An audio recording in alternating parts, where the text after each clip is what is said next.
안녕하세요. 점점 날이 더워지면서 벌써 여름 옷을 옷장에서 꺼내야 할 때가 됐나봐요.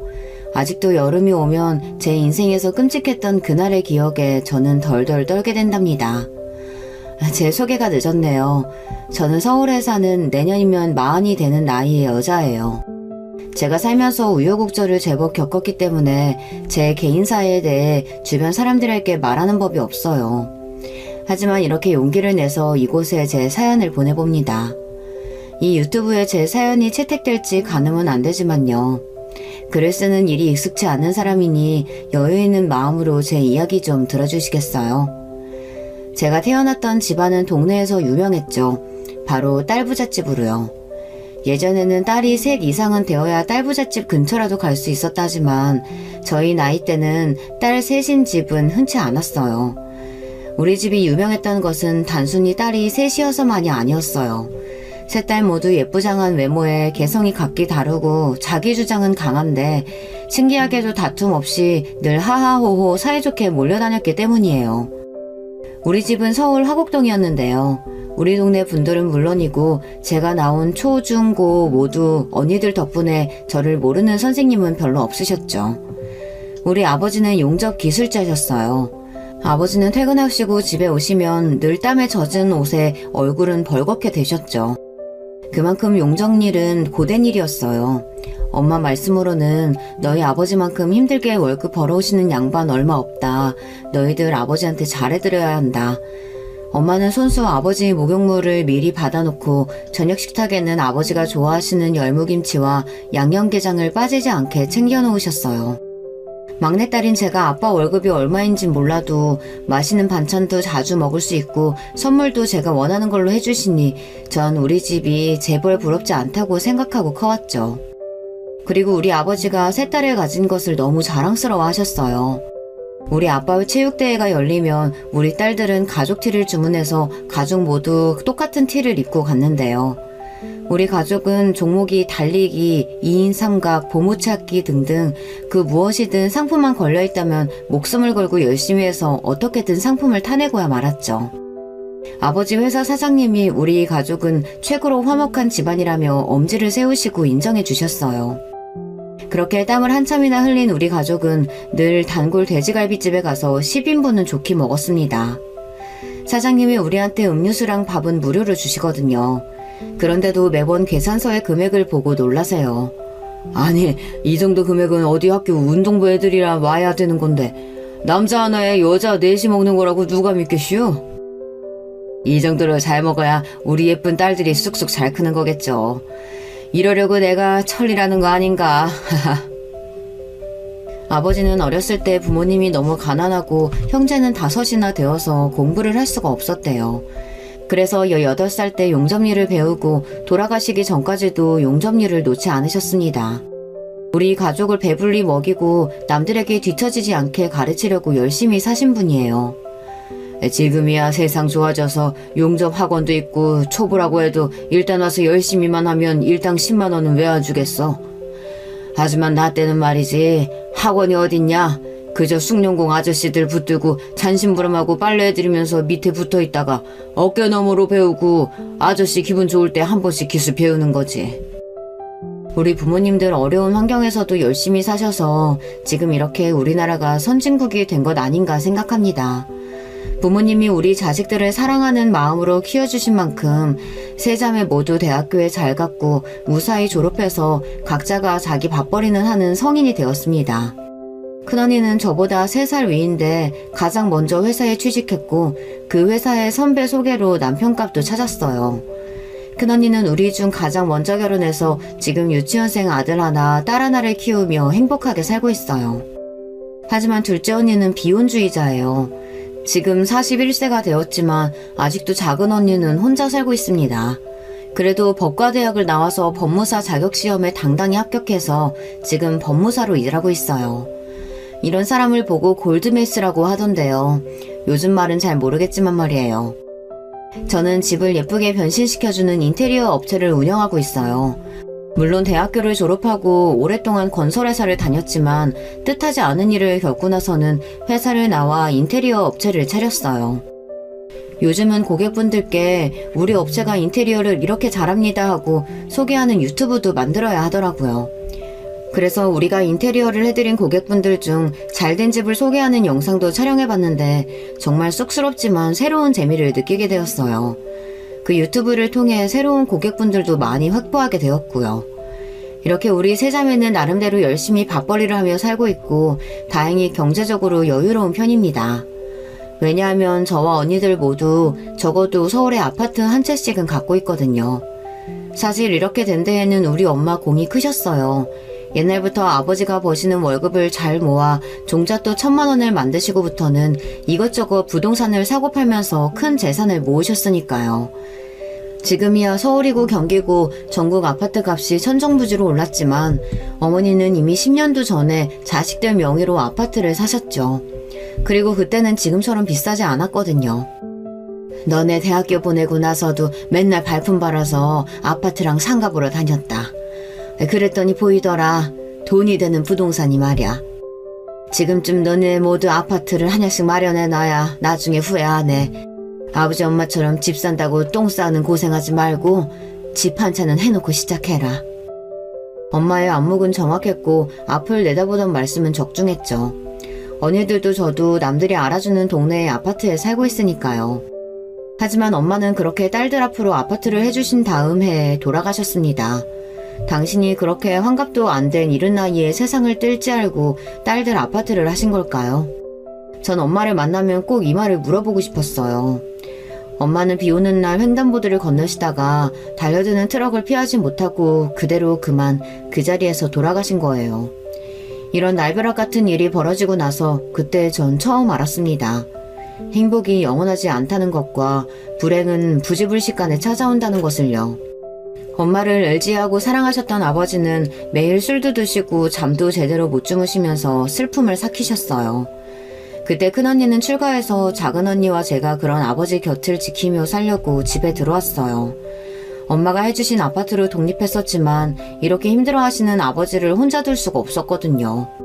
아버지 식사도 챙겨드리고 모시고 주말에 산행도 가고 드라이브도 시켜드리면서 작은 언니와 저는 아버지가 일상으로 돌아올 수 있게 애를 썼어요. 그리고 아버지는 곧 마음을 다잡고 원래처럼 활기차고 든든한 모습을 찾을 수 있게 되었죠. 우리 딸들 덕에 이 아버지는 이제 괜찮아졌으니 너희들 집으로 돌아가라. 괜히 나중에 시집도 못 가고 처녀 귀신 돼서 아비 때문이라고 원망하지 말고. 살짝 웃으며 이렇게 농담도 하실 수 있게 되었으니 참 다행이었죠. 고집이 세서 결혼 안 하겠다고 하는 둘째는 포기하더라도 막내 너라도 어서 결혼하면 좋겠는데 하늘에 있는 너희 엄마도 결국 너네 결혼식을 못 보고 갔잖니. 더는 미루지 않았으면 좋겠구나. 제가 막 30을 넘긴 때였으니 아버지가 하시는 염려가 당연할 수 있죠.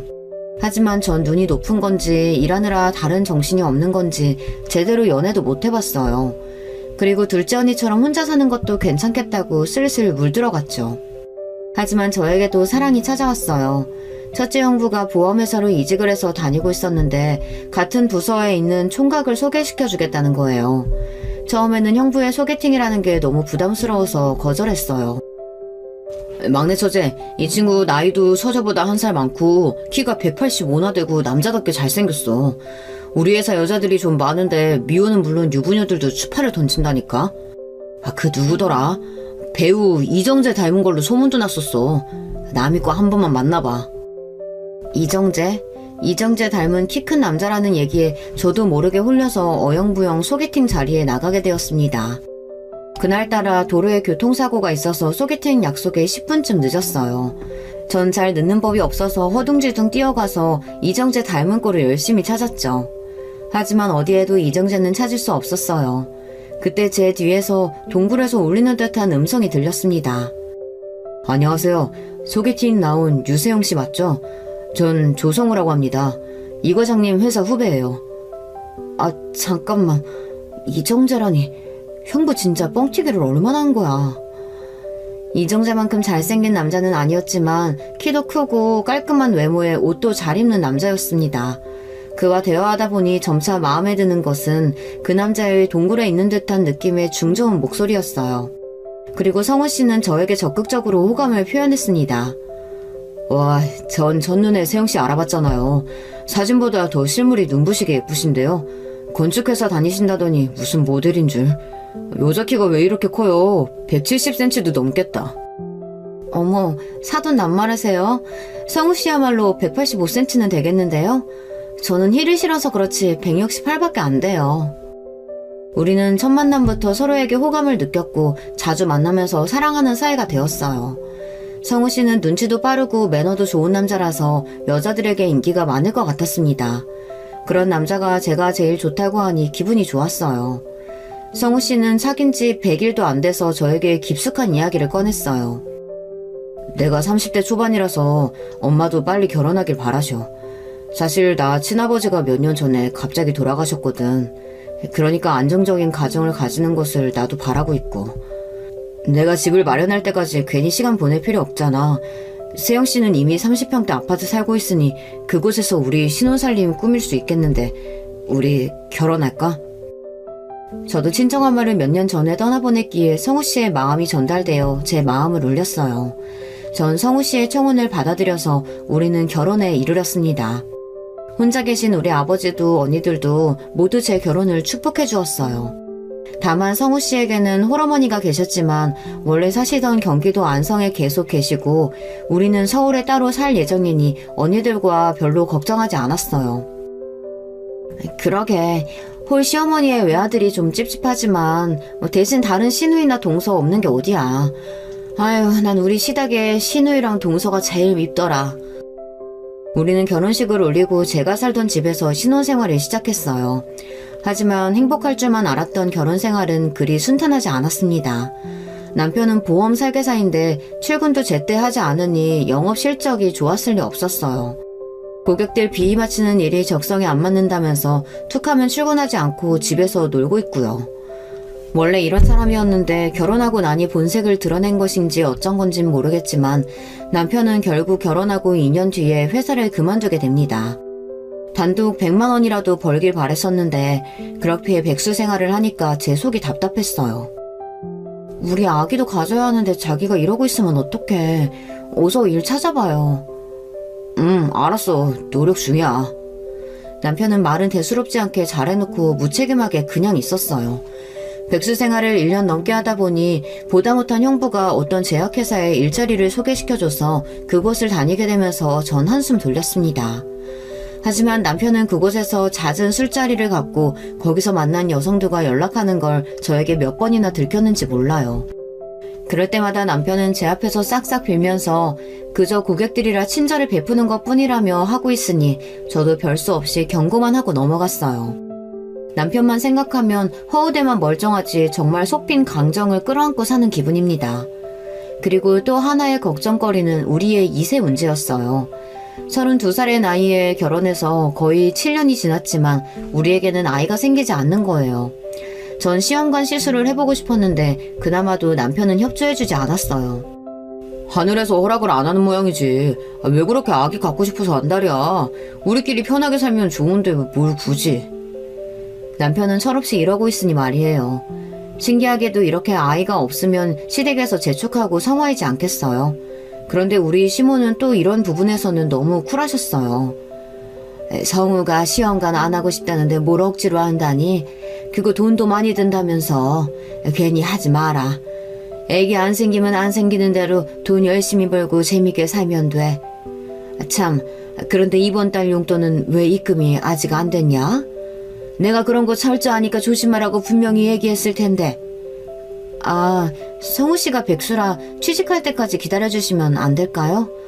무슨 소리라는 거야? 네가 벌고 있잖아. 그리고 니네 친정아빠가 돈 많다면서. 니네 친정에 사정 말씀드려봐라. 그리고 이번 추석에 넌 굳이 안 와도 된다. 성우는 온다고 하지만 우린 제사도 안 지내는데 뭐 너까지 올 필요야 있냐? 그냥 용돈이나 두둑히. 알지? 시모는 다른 시모들과 달리 제가 명절에 안 와도 되고 서로 각자 살자는 주의세요. 하지만 돈에 있어서만큼은 절대 양보가 없으십니다. 시모는 60대 초반으로 젊은 편이셨는데 그래서 그런지 유독 아들과 관계가 돈독해 보였어요. 둘이 쏙닥쏙닥 이야기도 자주 하고 저 없이 남편 혼자 안성에 가서 시모를 보고 오기도 하고요. 그런데 뭔가 효도하고 그렇다기보다 둘이 친한 친구 같은 관계? 아무튼 좀 특이했어요. 그리고 더 특이한 것은 위에 이 집안은 자기 남편이자 아버지의 제사를 안 챙기냐는 겁니다. 설령 기독교 집안이라고 해도 제사는 안 지내더라도 추도 예배를 드리면서 기일을 챙기잖아요.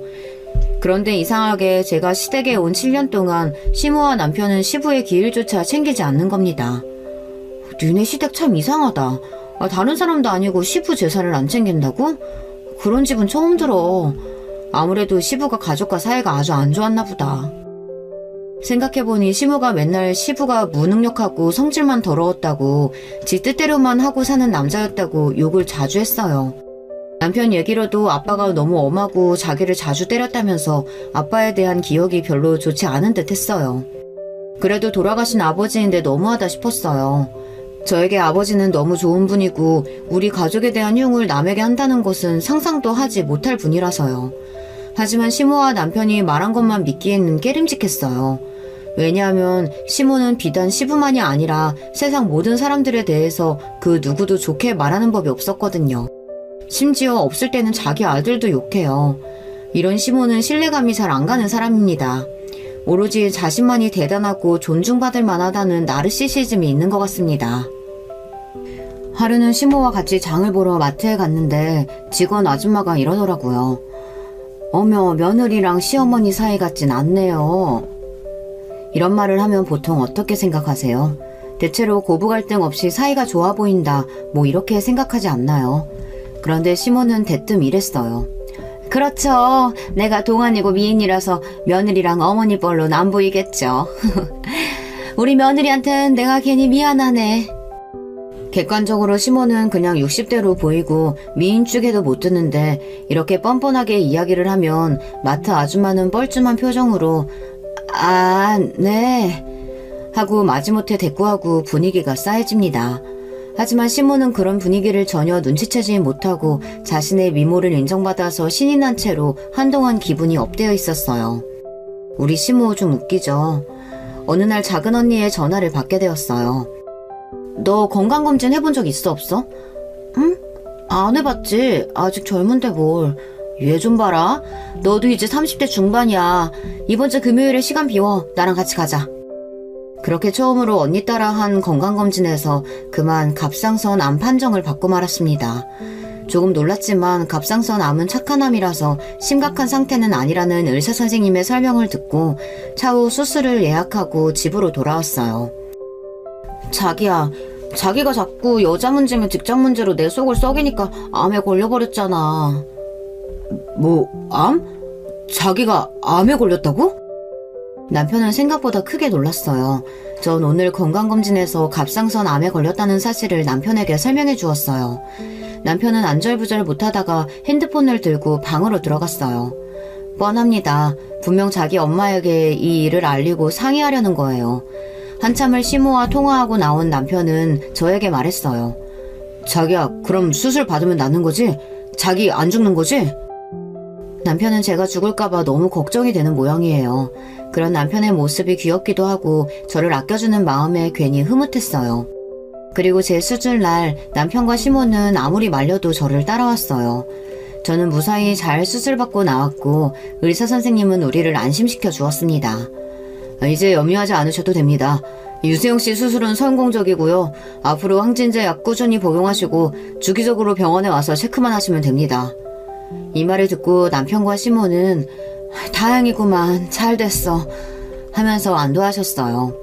저를 이렇게나 걱정해주는 남편과 시모에게 감사한 마음이 들었습니다. 남편이 직장을 옮기고 한동안 잘 다닌다 싶었는데 또다시 회사에 대한 불만을 이야기하면서 그만두고 싶다고 난리였어요. 그리고 이번에는 아예 취업이 아니라 자기가 직접 사업을 하겠다고 나선 거예요. 기술도 경험도 없는 사람이 무슨 사업이겠어요. 게다가 성실하지 못한 남편이 무슨 돈으로 사업을 한다는 건지 이해가 되지 않았습니다. 제가 창업 자금을 대줄 수 없다고 단호하게 나오니 남편은 급기야 우리 친정 아빠에게 손을 벌렸습니다. 하지만 우리 아빠가 어떤 분이신데요. 조서방이 성실하게 회사 다니지도 못하면서 무슨 사업인가? 미안하지만 나는 신용도 없는 자에게 돈을 1원도 빌려줄 수 없네. 이렇게 남편은 친정아빠에게 혼만 나서 돌아왔죠. 씩씩거리면서 화가 잔뜩 나서는 집에 있는 저도 무시하고 방으로 들어가서 시모에게 바로 전화를 하는 겁니다. 엄마, 뭐 이딴 사람들이 다 있어? 남편이 사업 좀 한다고 하면 도와줘야 할 거 아니야. 그리고 늙은 딸 걷어준 사위 떠닥들지는 못할 망정. 뭐? 1원도 못 준다고? 내가 그 돈 결국 다 받아낼 거니까 두고 보자. 그 노인네 나이가 몇이지? 그 아내도 일찍 비명해서 했다면서 아비도 올해는 못 살겠다. 아들아, 기다리렴. 기다리면 좋은 날 온다. 지금 네가 흥분해서 화내봐야 괜히 일 그르치니까 천천히 계획을 좀 짜보자꾸나. 우린 서로 알지 않니? 이렇게 잔뜩 흥분한 남편도 그를 달래는 시모의 말도 뭔가 정상은 아니었어요. 전 두 사람이 처음으로 좀 무서워졌습니다. 나름대로 잘 살던 저에게 이제 슬픈 인생의 먹구름이 드리워지기 시작했습니다. 갑자기 친정 아빠가 돌아가신 거예요. 아빠에게 반찬을 주려고 들른 큰언니는 아빠가 집에 혼자 쓰러져 있는 것을 발견하고 병원으로 옮겼지만 이미 아빠는 숨을 거둔 상태셨어요. 정확한 사인은 알 수 없어서 그저 심장마비로 돌아가셨다고만 의사는 말했습니다. 아빠의 장례식을 치르면서 우리 세자매는 너무 슬펐습니다. 엄마 장례식 때는 그래도 아빠가 든든히 지켜주셨는데 아빠까지 가버린 이제 고아와 같은 신세가 되어버렸으니까요. 아빠는 69세, 우리 엄마는 62세의 나이로 세상을 뜨셨죠. 요즘 어르신들 평균 수명에 비하면 참 아쉽기만 합니다. 우리 부모님께서 좀 더 오래 살아주셨으면 그게 너무 아쉽고 또 아쉬워요. 언니들과 서로 의지하면서 겨우 아빠의 장례식을 하고 있던 도중 전 믿을 수 없는 이야기를 듣게 되었어요. 장례식장 후미진 곳에서 시모와 남편이 숙닥거리기에 몰래 들어보니 하는 소리가 이랬습니다. 에이, 그 늙은이 잘 죽었네. 내가 사업자금 좀 빌려달라고 하니까 그렇게 뻗대더니만. 쫌생이 구두쇠용감이 죽어버리니까 내 속이 다 시원하네. 그게 중요한 게 아니고 그 많은 재산 어떻게 한대? 며느리 위로 언니가 둘이나 있으니 이거 싸움 나는 거 아닌가 몰라. 우리가 눈 잘 뜨고 싸움에서 이겨야 돼. 유산 싸움 말이야. 네가 며느리한테 바짝 붙어서 조정 좀 해봐. 응? 이왕이면 지 언니 목까지 다 가져올 수 있게 하란 말이야. 나도 그러고야 싶지. 근데 알잖아요. 결혼한 내내 어찌나 지네 친정을 싸우들면서 자기 친정 식구만큼 좋은 사람들이 없다고 하는지. 아마 내 말은 한 귀로 듣고 흘릴 거예요. 세상에 장인어른이 돌아가셨다는데 좋아하다뇨. 속이 시원하다니. 게다가 우리 언니들이랑 유산 갖고 싸우라고? 뭐 이런 인간 말종 사람들이 있단 말입니까? 하지만 우리 자매는 정말 우애가 깊고 이런 돈 문제로 싸울 일 따위 더더욱 없습니다. 법무사인 둘째 언니가 상속세며 증여세 등을 이전부터 아빠와 논의하면서 재산 정리를 도와주었어요. 그래서 공평하게 3분의 1씩 아빠의 재산을 나눴고 오히려 둘째 언니는 큰언니가 조카들을 키우느라 돈이 더 필요하다며 미혼인 자신은 괜찮다고 큰언니에게 자기 몫을 더 주는걸요. 장례식을 잘 마치고 2주 뒤 세자매가 모여서 둘째 언니가 하라는 대로 인감증명서를 가져오고 인감도장 찍으라는 곳에 찍고 하니 누구 하나 토다는 법 없이 그렇게 평화롭게 유산 절차를 마쳤습니다. 하지만 10억이 넘는 돈이 제 수중에 들어와봤자 전 그렇게 기쁘지만은 않더라고요. 괜히 우리 부모님 목숨값 같기도 하고 저야 그럭저럭 먹고 살 직업도 있고 아이도 없으니 딱히 돈 쓸 곳도 없으니까요. 그보다 내 소중한 가족이 한 분 한 분 떠난다는 상실감에 기운이 축 처져서 집으로 돌아왔습니다. 마침 남편은 집에 있었는데 저를 보자마자 달려왔어요. 자기야, 어떻게 재산 분할은 잘했어? 우리 얼마나 생기는 거야? 남편은 잔뜩 신이 나서는 그렇게 기분이 좋아 보일 수가 없는 거예요. 난 지금 자기처럼 마음이 그렇게 좋지만은 않아. 아마 10억 정도 내 은행에 입금될 거야. 그 돈이 난 반갑지만은 않은데 어떡하지? 눈물이 또 날 것 같이 울컥하는데. 뭐 10억? 아휴, 우리 이쁜 내 마누라 친정에 복도 많아 돈도 많아. 우리 그 10억으로 뭐 할까? 나 하고 싶었던 그 사업 이제 해도 되겠지? 응? 이렇게 잔뜩 허황된 상상에 젖어 너무 신나 있었어요. 참, 엄마가 자기 오면 꼭 집에 데리고 오라고 했어. 안 좋은 일 지내고 나서 몸이 상했을 거라고 맛있는 보양식 했다고 말이야. 그래도 남편과 시모 같은 제 가족이 있어서 쓸쓸한 마음이 좀 위안받는 것 같았습니다. 그리고 다음날 저는 상상도 못한 일을 겪게 됩니다. 여러분 너무 놀라지 마시고 제 이야기를 잘 따라오셔야 해요. 남편은 집에서 쉬고 싶다는 저를 굳이 시모가 기다리고 있는 시댁으로 데려갔습니다. 시댁에 들어가 보니 시모는 뚝딱거리며 분주하게 부엌에서 요리를 하고 있었어요. 시모는 원래 집안일을 잘 안 하는 분인데 이렇게 저를 생각해서 부엌 일을 하시다니 가슴이 찡했습니다. 아이고 얘야 어서 와라. 애 얼굴 상한 것 좀 봐. 그럴 줄 알고 이 시애미가 너 생각해서 맛있는 식사 준비했다는 거 아니냐. 그래, 우리 상속재산은 언제 입금된다니? 어머니, 저 때문에 이렇게까지 안 하셔도 되는데 정말 감사합니다. 입금은 정확히 언제 되는지는 모르겠어요. 오래 걸리지는 않겠죠. 아, 그래. 그냥 궁금해서 물어봤어. 자, 방에 가서 좀 누워있어라. 아직 밥 다 되려면 1시간 남았으니까. 전 작은 방 침대에 누워서 금방 잠이 들고 말았습니다. 잠이 들고 나자 우리 아버지가 꿈에 보이는 겁니다. 그것도 얼굴이 퍼렇고 잔뜩 성난 눈으로 저를 노려보며 뒷짐을 지고 서 계셨어요. 분명히 보이는 얼굴이 아버지 얼굴은 맞는데 저에게 저럴 분이 아니신데 왜 저렇게 노려보실까 당황하다가 잠이 깨버렸습니다. 그리고 악몽 때문인지 식은땀도 나고 찌르는 듯한 두통이 생겨서 더 누워있을 수가 없었습니다. 목이 타는 듯한 갈증까지 느껴져서 침대에서 일어나 물 한 잔 마시려고 부엌으로 가고 있는데 또 그 쑥덕쑥덕 하는 소리가 부엌에서 들려왔어요. 본능적으로 저는 부엌 입구 벽에 몸을 숨기고 그 소리에 귀를 기울였습니다. 며느리 쟤 지금 자고 있는 거 맞지? 그동안 며느리 저것이 친정아빠 믿고 거만하게 구는 꼴을 어떻게 참았는지 아니? 바로 이날만을 기다린 거야. 당연하죠. 나도 못생기고 똑똑하기만 한 늙은 여자랑은 더 못 살겠어. 회사나 길거리에 나가봐. 돈만 있으면 나한테 옷 벗고 달려들 젊은 예쁜 여자가 얼마나 많은데. 지난번 갑상선 암 판정받고 혹시나 자기 아빠보다 먼저 죽을까봐 걱정했잖아요. 그럼 그 장인 재산 다 우리 거 안 되잖아. 법이 그렇다대요. 저 아빠가 죽고 나서 아내가 죽어야 장인 재산이 우리 손아귀에 들어온다니까. 그래서 우리가 지금까지 숨죽이고 기다린 거 아니냐고. 그런 거 보면 너도 나도 참 처죽일 못된 것들이야. 그렇지 않아? 니네 아빠 죽고 보험금이 그렇게 조금 나올 줄 누가 알았다니? 그 망할 놈의 보험사, 그 조사가만 아니었어도 5억은 나오는 건데 말이야. 이번에는 실수 없이 그 장인 재산이 쟤한테 간 것까지 두 눈으로 확실히 확인한 거 맞지? 맞다니까요. 저 여자 앞으로 상속 재산이 현금만 10억은 나올 거래. 지금 아파트도 낼 것 될 거고. 우리 엄마 이제 로또 대박 맞았어요. 그래. 내 아들 이제 마지막 작업만 실수 없이 해내자꾸나. 자, 이거 하나면 그 재산들 다 우리 거야. 시모는 남편에게 무엇인가 흰색 가루가 들어있는 작은 지퍼락을 전해주었어요. 저것이 뭘까? 저들이 지금 나를 죽이려고 하는 것이라면 독약이구나. 남편은 시모에게서 받은 지퍼락 속의 흰색 가루를 제 국그릇에 뿌렸습니다. 너무 놀라서 저도 모르게 새어나오는 신음소리를 막기 위해 두 손으로 입을 재빠르게 가렸어요. 그들은 희죽희죽 웃으면서 자기들끼리 저를 깨우러 가야겠다며 식탁에서 떠났습니다. 제가 아까부터 방에서 자고 있는 줄 알고 있을 테니까요. 아빠가 꿈에 나타나서 제가 두통으로 깨지 않았다면, 이상하게도 목이 말라서 부엌으로 오지 않았다면 전 꼼짝없이 저 정체불명의 가루가 들은 국을 먹고 어떻게 되었을지.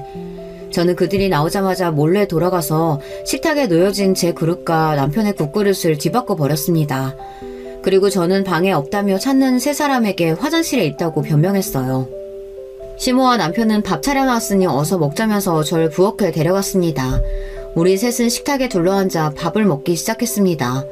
그들은 저를 호시탐탐 노려보면서 긴장을 하고 있었고요.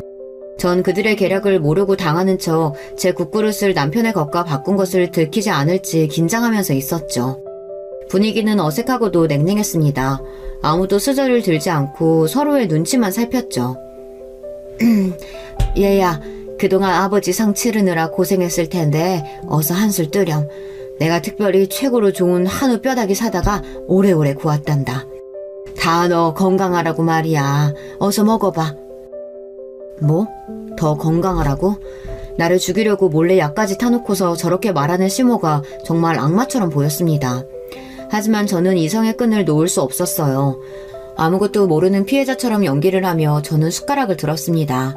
제가 먼저 먹어야 그들이 안심하고 자기들이 준비한 독약을 스스로 먹을 테니까요. 저는 손이 약간 떨렸습니다. 어머님, 제가 오랫동안 고생했더니 심신이 모두 허약해졌나 봐요. 어머니가 주신 곰국 먹고 건강해질게요. 감사합니다. 이렇게 말하면서 국을 한 숟갈 떠먹었습니다. 그리고 밥까지 말아서 억지로 퍼먹었죠. 이윽고 제 앞에 있는 밥과 국은 반절이나 먹고 고개를 들었습니다. 시모와 남편은 두 눈을 크게 치켜뜨고선 제가 밥 먹는 모습을 지켜보기만 했어요. 정말 그것은 사람의 것이 아니었습니다. 늑대, 악어, 호랑이, 그런 야수의 무서운 눈도 아니고 귀신 같은 눈이었어요. 그렇게 흉악하고 무서운 눈은 처음입니다. 왜 저만 보고 두 분은 식사 안 하세요? 어머님, 당신도 먹어요. 국이 정말 맛있어요. 제 말에 안심한 두 사람은 열심히 밥과 국을 먹기 시작했습니다. 엄마, 진짜 곰국 맛있네요. 아주 진국이야. 이렇게 웃는 얼굴의 남편을 보고 저는 뒤로 칼을 갈았습니다. 그래, 맛있지? 그게 바로 당신이 준비한 그 독약이 든 국이야. 그리고 저는 그 자리에서 서둘러 일어났습니다. 속이 좀 울렁거리고 머리에 두통이 일어나네요. 아무래도 체했나 봐요. 바깥바람 좀 쐬고 와야겠어요. 두 분은 마저 식사하세요. 저 산책 좀 하고 돌아올게요. 실제로 독약을 먹지 않은 제가 그 둘 앞에 멀쩡히 있다면 그들이 눈치채고 저를 어떻게 해야 할지 모르니 전 그 자리에서 나오고 싶었습니다. 제가 어지럽다면서 머리를 부여잡자 독약의 효능이 돌기 시작했다고 느껴서인지 시모는 아주 반기는 얼굴로 말했습니다. 그러냐? 그래. 밖에서 좀 걷다 보면 채기가 내려갈 게다.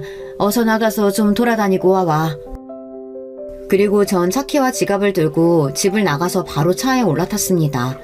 이렇게 나가면서도 전 뒤를 계속 돌아봐야 했어요. 남편과 시모가 눈치채고 절 쫓아올까봐 두려웠거든요. 차를 몰고는 곧바로 인근 경찰서에 갔습니다. 경찰서의 문을 열고 들어가자마자 저는 처음으로 날숨을 크게 쉬었어요. 너무 무섭고 긴장해서 숨 쉬는 것도 까먹은 듯 했어요. 이제 안전하다는 생각이 들자 긴장감이 풀리고 그대로 경찰서 바닥에 주저앉고 흑흑하고 울기 시작했습니다. 제 모습에 놀란 경찰서 안에 몇몇 경찰관들이 저를 부축해서 의자에 앉혀주었어요. 아니, 무슨 일 당하신 겁니까? 하지만 너무 놀란 제 가슴은 쉽게 진정되지 않았어요. 저쪽으로 걸어온 여자 경찰관이 냉수 한 컵을 저에게 가져다 주었어요. 큰일 당하셔서 너무 놀라신 모양이군요. 여기는 경찰서라서 선생님은 이제 안전합니다. 마음이 진정되면 그때부터 천천히 무슨 일이 있었는지 진술해주세요. 그리고 제 등을 쓸어 내려주고 덜덜 떠는 저에게 담요를 덮어주었습니다. 시간이 좀 지나자 저는 가까스로 입을 열 수 있었고 제 말을 듣던 경찰들 모두 경악했습니다. 전 살인을 당할 뻔했습니다. 어떻게 겨우 빠져나왔지만 어쩌면 지금 집에는 누군가가 저를 대신해서 죽었을지도 몰라요. 경찰들은 곧바로 수사팀을 꾸려서 시모 집에 들이닥쳤습니다. 그리고 경찰들이 마주한 광경은 바로 고통으로 몸부림치며 몸에 격렬히 일어난 남편이었습니다. 남편 옆에서 시모는 도대체 어떻게 된 일이라? 아니 이게 무슨 일이냐? 아들아 이를 어째? 하며 당황해서 서 있기만 했대요. 경찰들은 구급차를 불렀고 시모는 현장에서 바로 살인 용의자로 체포되어 경찰서로 연행해 갔습니다. 그리고 혼수 상태에 빠진 남편은 구급차 안에서 결국 숨을 거뒀습니다. 몇 시간 전만 해도 저를 죽이고 제 돈을 가로챌 생각에 희죽이던 남편이 이렇게 싸늘한 주검이 되어버린 것을 보고 허탈해하며 탄식을 했습니다. 그리고 제 아버지 장례식이 있고 얼마 안 돼 남편 장례식을 준비해야 했어요. 하지만 전 저를 죽이려고 했던 남편의 장례식을 제대로 할 자신이 없었죠. 큰언니에게 전화를 걸어 제게 일어난 일을 간략히 설명하고선 지금 병원에 와줄 수 있냐고 했어요. 언니는 제 이야기에 기함을 하며 이런 믿어지지 않는 일이 어떻게 생긴 거냐고, 그리고 다급하게 제게 와주었습니다. 작은 언니도 함께 말이에요. 그렇게 저는 거의 실신할 지경의 몸 상태로 뒷방에 누워있다가 손님이 오시면 인사만 겨우 하고 다시 누워있었습니다. 온몸에 힘이 하나도 들어가지 않았어요. 그리고 남편의 시신은 화장해서 근처 강가에 뿌렸습니다. 그 사람의 묘소를 만든다 한들 전 그 묘소를 절대 찾지 않을 것이었기 때문이에요. 그나마 아내로서 할 도리를 장례식을 마지막으로 끝냈고 이로써 제 결혼 생활도 끝났어요. 우리 언니들이 옆에 있어주지 않았다면 전 아마 아무것도 못했을 테죠. 남편의 장례가 끝나고 형사는 참고인 조사로 경찰서에 오라고 했어요. 그러고 저는 제가 보고 들었던 모든 것을 형사님에게 이야기했어요. 형사는 성실하게 조사에 참여해줘서 고맙다고 했습니다. 그리고 저에게 혹시 시모는 어떻게 하고 있는지 궁금하냐고 물어봤죠. 저는 가장 큰 잘못을 한 범죄자니까 응당 감옥에 바로 가는 것이 아니겠냐고 말했어요. 형사는 박자옥 씨, 그러니까 시모는 자기 아들의 살해 용의자이기도 하지만 그 외에 여죄 가능성이 있어 조사가 길어질 것이라고 했어요. 시모가 나를 죽이려다가 남편을 죽인 게 다가 아니라니, 그런 일이 더 있었다고? 이제 형사들이 시모를 취조했던 이야기를 제가 들려드릴게요. 자, 이제 조서 작성할 겁니다. 여기 이름하고 주민등록번호 대세요. 박자옥, 주민번호는... 이봐요 형사, 우리 아들 그렇게 된 건 내가 한 게 아니라니까? 그건 일단 조사해보면 밝혀질 문제고, 그리고 피해자 신상하고 관계. 왜 이렇게 일이 꼬인 거야? 내 아들이에요. 이름 조성우, 40세. 주민번호는... 이거 아주 악질 존속살인이네. 그러니까 구급차에 실려간 아저씨가 아들이란 말이죠? 왜 죽였어요? 조성우 씨한테 무슨 일 한 건지 오늘 일 자세히 이야기해보세요. 우리 집에서 곰국 끓여다가 아들 며느리 밥을 먹였는데 갑자기 며느리가 먹다가 속이 안 좋다고 두통 때문에 바람 쐬고 온다고 먼저 일어나서 나갔어. 그러고 몇 분 지나니까 아들이 머리가 너무 아프다면서 누워서 굴러대는 거야. 어지럽고 숨이 잘 안 쉬어진다면서 괴로워하고 발작까지 일으키면서. 나 내가 왜 이러나 싶어서 그냥 옆에 있었는데 갑자기 형사들이 우리 집을 들이닥쳤어. 그게 이상하단 말입니다. 주성우 씨 사체 부검 얘기로는 청산가리 중독에 의한 심장마비 사망인데 아마도 약을 먹은 지 좀 지나서 구급차를 탔다고 하네요. 아들이 그렇게 위중하면 바로 119 부르는 게 정상적인 엄마 아닙니까? 그야 뭐 사람이 너무 당황하면 경황이 없어서 그럴 수 있는 거지. 말 흘리지 마세요. 당신은 당황한 사람이 아니라 난체하면서 정신도 또렷한 상태였어. 아마 당신이 먹인 청산가리로 아들이 그렇게 되니까 병원에도 못 데려갔겠지. 당신의 범죄가 세상에 드러날까 봐서 말이야. 안 그래? 형사는 책상을 팡 치면서 시모를 겁주듯이 말했습니다. 하지만 시모는 눈 하나 깜짝 안 하고 겁을 먹지도 않는 독한 여자였답니다. 그런데 말이야, 형사 양반. 어떻게 알고 형사들이 우리 집에 왔어? 혹시 누가 날 신고했어? 내 며느리? 유세영 씨 제보 받고 왔습니다. 유세영 씨 얘기로는 당신이 국에 흰색 가루 넣는 걸 보았다고 하던데 그게 뭡니까? 조성우 씨의 직접 사연인 청산가리겠죠. 안 그래요? 어차피 지금 증거물품에서 다 나올 거니까 박자옥 씨 진술이 없어도 우리는 밝혀낼 겁니다. 하지만 이런 식으로 자백하지 않는다면 아주 무거운 형량이 나올 거예요. 그것이 봤다 이 말이지? 그럼 아니 왜 그녀는 멀쩡하고 내 아들이... 할 수가 없네. 남편처럼 일이 쉽게 안 돼버렸어. 뭐라고요? 역시 이번 살인이 처음이 아닐 수 있겠다 생각은 했는데 설마 당신 남편 사망 사건도 관련이 있는 겁니까? 이렇게 시모는 혼자 중얼거리다가 시부가 사망했던 사건도 추가로 조사하게 된 거예요. 그리고 그 실상이 만천하에 드러나게 된 것이었어요. 얼마 뒤 형사의 전화를 받고 나서 제가 가족이라 믿었던 남편과 시모의 실체를 알게 되었습니다. 형사들은 약 10년 전에 벌어진 시부의 사망 사건도 역시 계획살인한 것으로 가닥을 잡고 수사를 하는 도중 당시 시부의 사고사를 담당했던 보험조사관이 수사에 협조를 했습니다. 그 보험조사관도 그 둘이 시부를 사고사로 위장했던 것이라면서 당시 자신이 조사했던 자료와 증거들을 경찰에게 넘겨주었어요. 시모가 하던 얘기로 시부는 엄격하고 시모와 남편을 학대했다고 들었지만 조사관이 조사했을 당시 동네 주민들은 오히려 시부를 법 없이도 살 사람이라고 칭찬했다고 합니다. 그리고 그런 반듯한 사람이 이상한 아내를 만났고 아들도 지 애미를 닮아서 고생이 많다고요. 동네에서 시모와 남편은 문제가 많다며 이웃들에게 손가락질을 받았대요. 시모는 여자들과 사소한 일로 머리채를 잡고 손찌검을 하면서 싸우는 일이 잦았고 심지어 돈이 많은 호라비를 꼬셔내다가 시부에게 걸리기도 했대요. 남편은 어릴 때부터 애들에게 심한 장난을 치고 괴롭히기도 해서 시부가 피해당한 아이 집에 사과하기 일쑤였다고 합니다. 그러다가 시부가 이들에게 살해당하기 바로 전날의 일이었습니다. 남편의 할머니가 치매 증상을 앓으면서 시부의 형님 댁에서 함께 지내셨는데 돈이 궁했던 시모와 남편이 할머니를 찾아갔대요. 당시 시아주버님 댁 가족들은 마을 잔치가 있어서 출타한다는 것을 미리 알고 성취하는 자기 할머니가 혼자 있을 때 시아주버님 집에서 돈과 금품을 훔쳐 나오려고 했던 것이죠. 그때 할머니는 멀쩡한 정신으로 이 두 사람을 발견하고는 지팡이를 막 때리면서 혼내셨대요.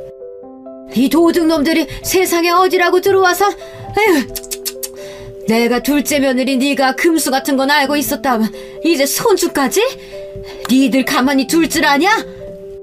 당황한 시모와 남편은 할머니의 지팡이를 빼앗아서 할머니의 머리를 몇 대 치고는 그 집에서 도망쳐 나왔다는 것입니다. 그리고 할머니가 쓰러져서 이후 가족들이 발견하고는 병원으로 모셨지만 의식을 차리지 못하신 겁니다. 시부는 이 소식을 듣고 바로 시모와 남편을 의심하며 추궁했습니다. 진짜로 니들이 한 기가 사람 인두겁을 쓰고 그럴 수는 없다. 내가 믿기지가 않아가 다시 한번 묻는다. 니들이 우리 형님 집에 침입해서 돈 훔쳐내려다가 내 어머니 해한 거 맞나? 처음부터 딱 잡아댔던 두 사람에게 아까 니들 둘이 하는 얘기 내 똑띠 들었다 안 하나? 이래도 부정할 끼가? 급기야 시부는 빗자루를 들고 남편을 개패듯 때렸대요. 그리고 시모는 그런 남편을 말리면서 자신들이 저지른 죄로 실토했다고 합니다. 시부는 실토를 듣고 털썩 주저앉아서 망연자실해하며 내일 아침 박는 대로 니들은 내랑 경찰서 가자. 가서 니들이 한 짓 자수하고 죄값 받자. 니들 옥바라지는 내가 해줄 테니 세 사람 돼서 나오거라. 내 어머니를 그렇게 만든 게 내 식구들이라고. 지들 시음이를 친할머니를 왜... 이러고 시부는 괴로운 마음에 술을 계속 마셨다고 합니다. 하지만 시부는 다음날 아침 경찰서에 가지 못했습니다. 다만 다리 아래로 추락한 채 싸늘한 시신이 되어 경찰들에게 발견되었어요. 시모와 남편은 죽어도 자수할 사람들이 아니었습니다. 오히려 자기들의 범죄를 알게 된 남편 그리고 아버지를 죽일 계획을 세웠죠. 과하게 술에 취해 몸을 가누지 못하는 시부를 시모와 남편은 산책을 나가자고 거의 없다시피 끌고 가서는 그만 인근 냇가의 다리 위에서 밀쳐 떨어뜨린 거예요. 다음날 인근 주민의 신고로 남편이 발견되어 경찰들이 사망 원인을 조사했지만 사실 너무 뻔해 보였습니다. 시골에서 술 먹다 실족사하는 경우는 흔하니까요. 그렇게 시부의 죽음은 사고사로 종결되었고 시모와 남편은 시부 앞으로 나온 퇴직금과 시부가 모아놓았던 적금을 깨서 한동안 잘 먹고 놀았다고 합니다. 이 돈으로 스키장도 가고 또 백화점에서 수백만 원씩 쇼핑도 하며 흥청망청 썼대요. 그나마 시부가 계실 때는 이들의 방탕함을 자제시켰는데 이제 자기들 세상이라며 고삐 풀린 망아지처럼 저들 하고픈 대로 하고 산 거죠.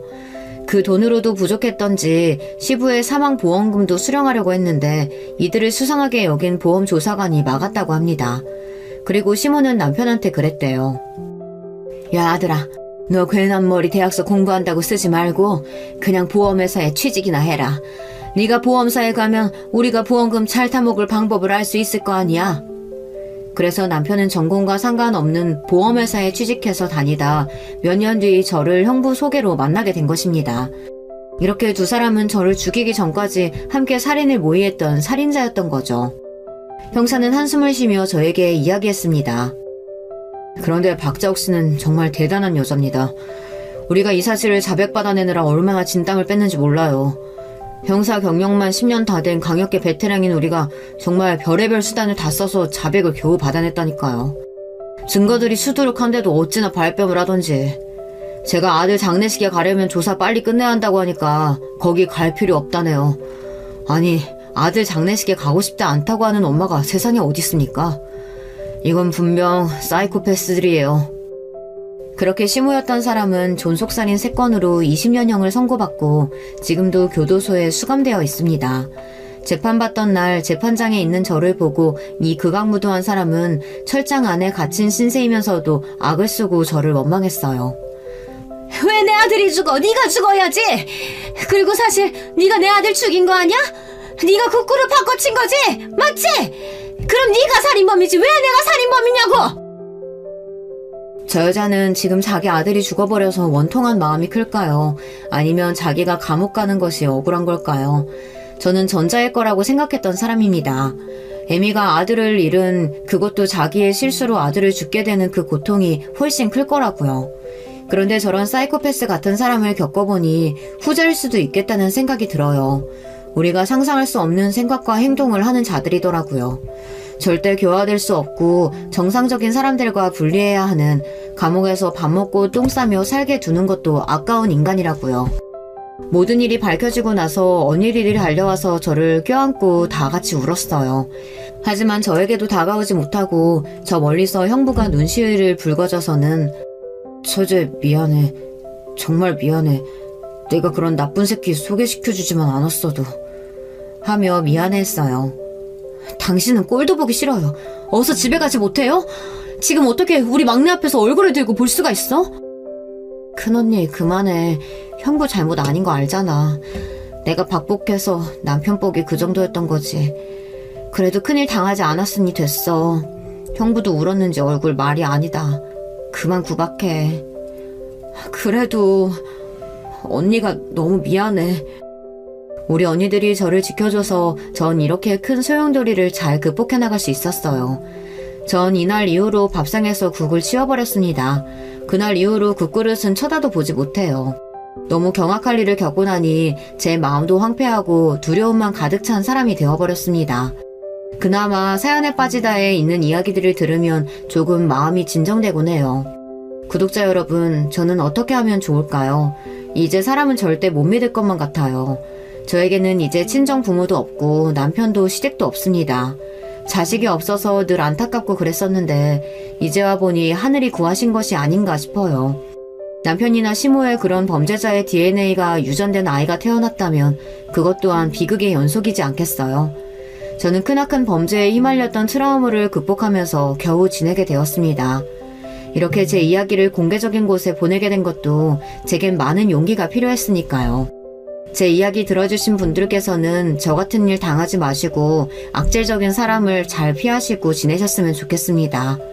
그럼 이만 저의 이야기를 끝낼게요. 들어주셔서 감사합니다. 여러분, 두 번째 사연 시작하기 전에 좋아요, 구독 꼭 눌러주실 거죠? 그럼 두 번째 사연 바로 시작합니다. 안녕하세요. 저는 사연에 빠지다를 정말 좋아하는 여성 애청자예요. 저에게 있었던 일을 허심탄회하게 나눠보고자 사연을 신청했습니다. 저는 되게 가난한 환경에서 자라온 사람이에요. 제 아버지께서 한탕을 누리시면서 도박에 손을 대면서부터 가세가 확 기울었습니다. 제가 중학교 졸업 직전이 되었을 무렵에는 무려 집에 빚맛 2억 5천가량이 쌓여 있었고요. 3년도 안 되는 기간 안에 이사만 4번을 다녔어요. 저와 남동생의 학교 생활은 먹구름 가득이었죠. 일가 친척들 전부 하나 둘 저희 가족과 점차 멀어지더니 어느 순간부터는 아예 인연을 끊게 됐어요. 그놈의 돈이라는 게 정말 무섭더라고요. 저와 남동생은 애써 밝게 학교 생활을 원만하게 하는 척 연기를 하면서 부모님의 심기를 거스르지 않도록 노력을 했던 것 같아요. 둘이서 서로 그렇게 하자고 약속을 한 것도 아니었는데 자동으로 그런 포장을 하게 되더군요. 하지만 저희 남매의 노력에도 불구하고 상황은 악화되기만 했으며 부모님의 관계는 파국으로 향해 갔죠. 어느 날 밤이었어요. 술에 취해 늦게 귀가하신 아버지를 향해 엄마가 이렇게 말씀하시더군요. 왜 기어들어와요? 뭘 잘했다고 오늘도 죽지 않고 살아서 돌아왔냐고. 차라리 죽어버리지. 어떻게 해서든지 그 목구멍에 술병 처박을 생각만 하느라 머릿속엔 아무 근심 걱정도 없죠. 그러니까 어디 번듯한 일자리 다시 찾아볼 생각도 안 하고 쓸데없이 막노동판을 전전하면서 그것조차 제대로 못 해내고 술병 나발을 허구한 날 불어대는 거잖아. 뭐야? 이 옆에 내가 돌았나 아니면 미쳤나? 요즘 잠잠하게 이 쳐닫고 사는 것 같아서 드디어 그놈의 잔소리에서 해방됐나 했더니 갑자기 이렇게 확 지랄을 내대네. 야, 이 여편네야. 누구는 막노동 하고 싶어서 하는 줄 알아? 누가 번듯한 직장 안 다니고 싶어서 이러는 줄 아냐고? 나도 이렇게 살고 싶어서 사는 게 아닌데 내 속은 아무도 몰라주고 그 누구 하나 위로해주지 않으니까 내가 이렇게 술로 달래는 거야. 아이고, 그래서 뭐요? 당신이 또 세상에서 가장 불쌍하고 억울한 사람이라고 그 얘기하고 싶어서 이러는 거예요? 누가 도박 안 하면 가만 안 둔다고 당신에게 윽박지르기를 냈어? 아니면 강제로 도박판에 끌고 가기라도 했어? 스스로 걸어 들어간 지옥길. 그러면서 자기 처자식도 같이 끌고 들어갔으면 미안한 줄을 알고 반성하고 살아도 부족할 판에 뭐가 어쩌고 저쩌요? 그날따라 엄마의 감정이 무척 격양되어 있었어요. 단칸방과도 같았던 좁은 집, 자는 척하면서 이불을 뒤집어 쓰고 누워있던 남동생과 부모님께 차마 교복 구입 이야기를 꺼낼 수 없어서 고개를 떨군 저에게 엄마의 그 울분에 찬 감정이 그대로 전달되어 오더군요. 엄마가 악다구니를 쓰시는데 되려 아버지는 기가 막히다는 듯이 너털 웃음을 터뜨리셨고 그것을 도화선으로 두 분은 그날 밤 미친 듯이 서로에게 저주에 가까운 악담을 퍼부으시며 부부싸움을 하셨습니다. 어느새 저와 남동생은 구석에 함께 웅크려서 몇 시간 동안 덜덜 떨고 있었고요. 이웃 중에서 누가 신고를 했나 보더라고요. 끝내는 경찰이 와서 부모님을 중재했습니다. 이것을 아버지는 무척 수치스러워 하셨어요. 그때 경찰이 나한테 와서 뭐라고 했던 줄 알아? 선생님이 빚을 많이 지신 거면 가족들에게 잘하고 사셔야죠. 이렇게 훈계질을 하더라. 내가 살다 이제는 경찰에게까지 그런 소리 들어야겠어? 저는 지금도 아버지가 왜 그 일로 그렇게까지 분개하신 것인지 정확한 이유를 알지 못합니다. 하긴 아버지를 이해할 수 있을 것 같았으면 도박판을 전전하신 것도 제가 이해할 수 있었겠네요. 아버지는 피해의식과 자기 연민에 사로잡혀 계셨고 그 모난 심정을 가까운 이들에게 쏟아내셨어요. 엄마와 저희 남매에게 말이죠. 왜 날 그렇게 쳐다봐?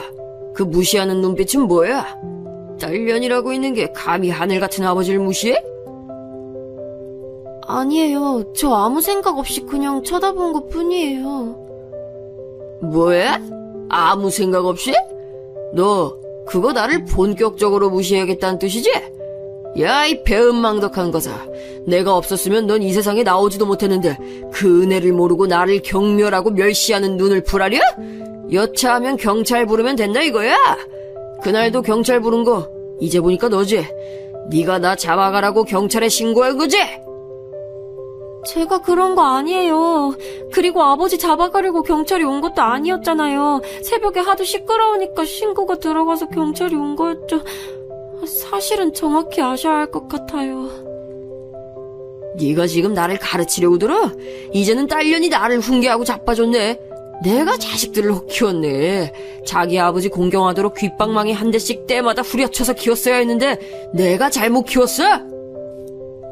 씩씩거리시던 아버지는 몇 없던 집안 살림마저 깨부수며 발작하듯 난리를 치셨고 저보다 어려도 남자랍시고 남동생이 그런 아버지를 말리고 막아서느라 용을 써댔죠. 식당 일을 내도록 하시느라 파김치가 되신 상태로 귀가하신 엄마는 집안의 상황을 보시고는 참담한 표정을 감추지 못하셨어요. 이런 일상이었습니다. 그래도 참고 살았다는 점이 언젠가 쥐구멍에 벼뜰 날이 있을 거라고만 생각하며 견디기만 했다는 점이 저희 가족이 얼마나 무지했으며 절망적인 상황에 푹 절여져 있었는가를 보여주는 지점이라고 생각해요.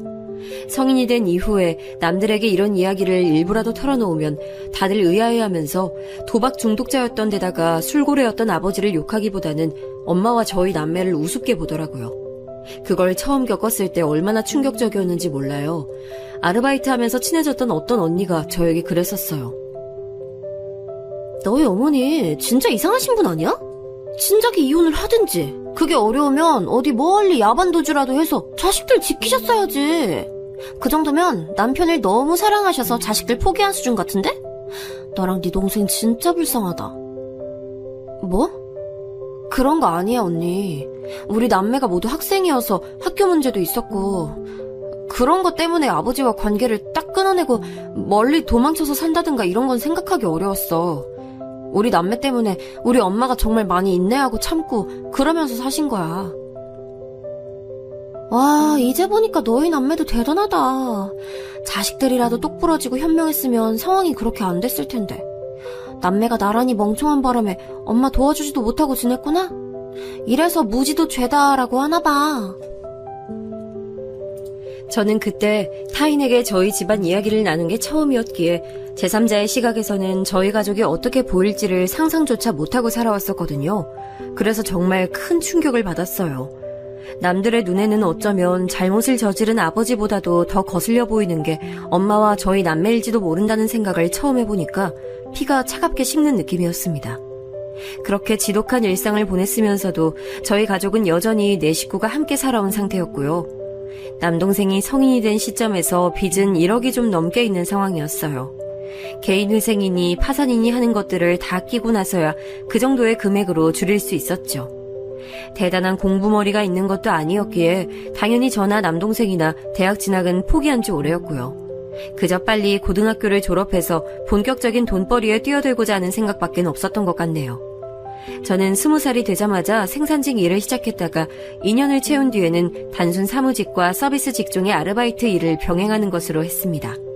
버는 것 중에서 제 자신을 위해 들어가는 것은 거의 없었네요. 빚 갚는 데 쓰였고 가족 생활비로 들어갔죠.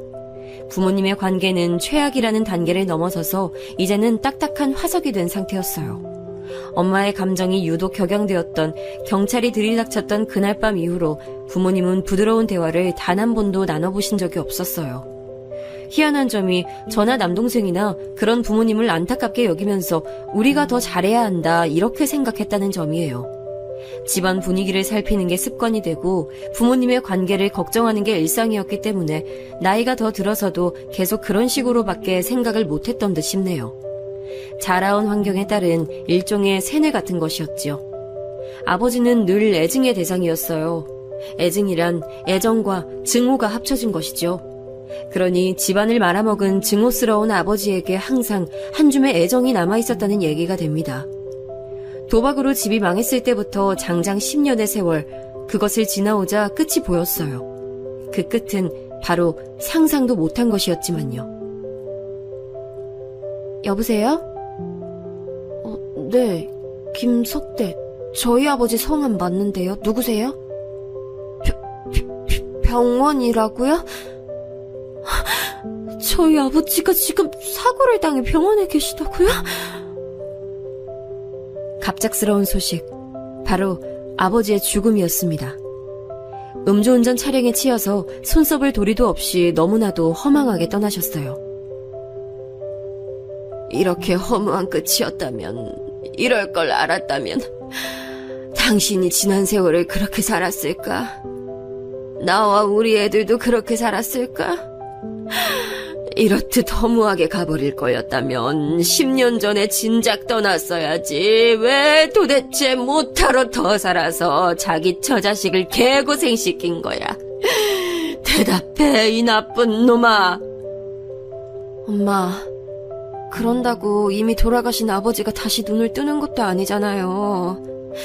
진정하고 우린 이제 우리 인생 살아가야죠. 밥이라도 한술 뜨세요. 어제부터 물 한 모금 제대로 넘기시지 않았잖아요. 그러다 몸 상해요. 아버지의 죽음 앞에서 엄마는 극도의 허무함에 빠져버리셨고 제가 그런 엄마를 애써 추슬러 드렸습니다.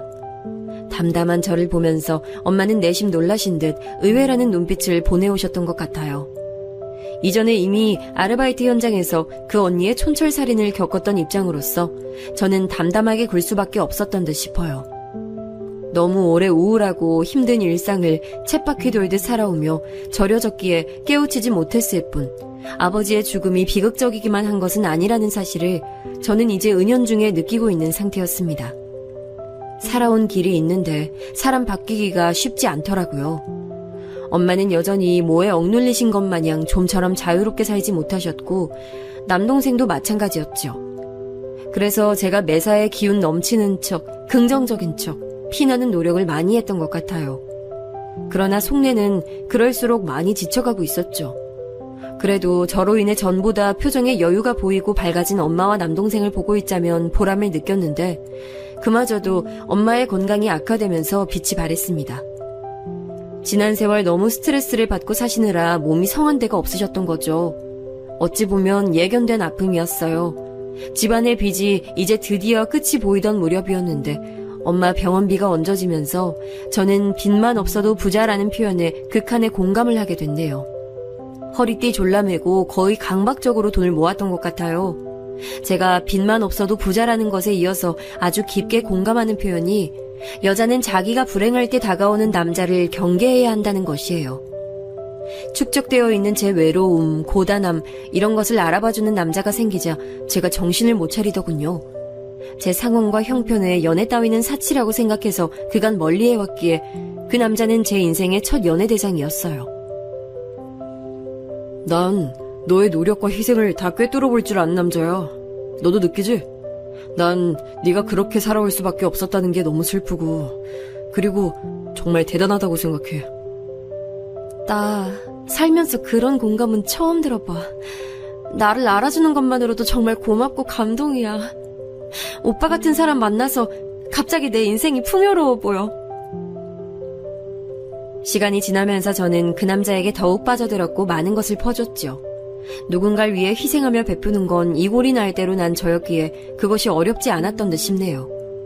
저보다 1살 위였던 그 남자는 대학을 졸업한 이후 만년 취업 준비생이었고 언젠가 대기업에 취직할 것이라는 포부만 가지고 있었습니다.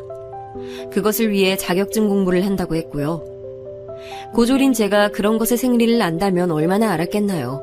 식견도 좁았기에 그 남자가 그렇게 말하면 그저 그런 줄로 알았어요. 만난 지 1년이 다 되어가도록 취직은커녕 면접 잘 보고 왔다는 소식도 없었던 그 남자였지만 저는 묵묵하게 성과를 기다려줬고 제가 할 수 있는 모든 것을 다 지원해줬어요. 그런 저에게 그 남자는 늘 고마워했고요. 너처럼 대단한 여자를 내가 만나고 있다는 것 자체가 내 인생 최고 행운인 것 같아. 늘 고마워. 사랑하는 연인 사이에 이런 것쯤 난 당연히 해주는 거라고 생각해. 오빠가 자리 잡을 때까지 나 기다릴게. 그것으로 족하다고 여기며 지내던 어느 날 제가 주말에 그 남자의 자취방에 가서 청소를 해주고 있었어요. 여느 때처럼 말이죠.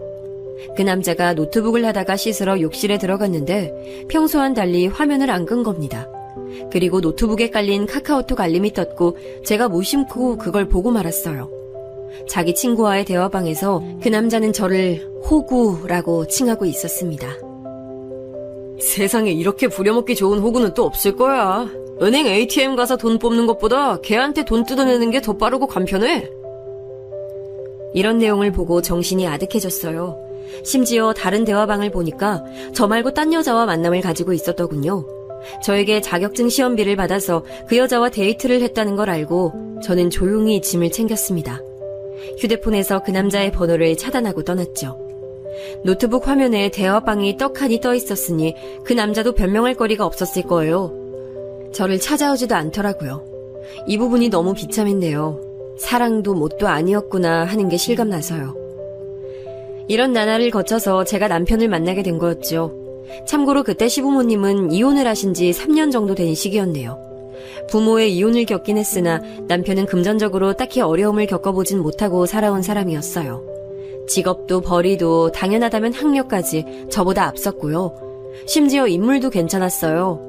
저는 저 같은 배경을 지닌 여자가 그 정도 되는 남자와 연애를 하고 또 청혼까지 받게 됐다는 것에 너무 감격해서 어쩔 줄 몰라 했어요. 저를 호구로 취급했던 남자를 겪어봤기에 저에게 금전적인 것을 일절 요구하지 않는 남편을 보며 저는 감동까지 했습니다. 제가 그 전에 남자를 겪어보지 못했다면 남편의 구애 앞에서 머뭇거렸을지도 몰라요. 하지만 똥차를 겪어봤기에 벤츠의 존재감을 알 수 있었던 것이죠.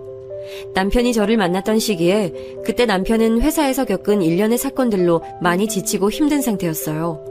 그런데 저는 힘든 거 누르고 사귀면서 화병 걸린 사람을 오래 봤거든요. 바로 제 엄마요. 그런 엄마를 위로하고 기운 북돋아주고 제 자신이 씩씩한 척 연기를 하면서까지 엄마를 힘내게 하려고 저는 그랬었죠.